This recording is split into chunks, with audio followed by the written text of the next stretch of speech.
శివయ్య, నేను మళ్ళీ పుట్టినట్టుందయ్యా. ఎక్కడ చూసినా నువ్వే కనిపిస్తున్నావు.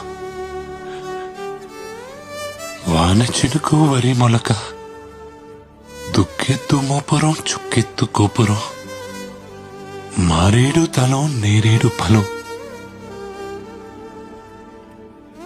ఊపిరిచ్చే తిత్తి ఆవు పాలు పొదుగు అమ్మ ప్రేమస్థానం, ఆకాశం భూగోళం అన్నీ లింగాకారంగానే కనిపిస్తున్నాయ్యా. ఎన్నెన్ని పేర్లు, ఎన్నెన్ని రూపాలు. నువ్వు కనిపించినంత చిన్నోడివా, చూడలేనంత పెద్దోడివా?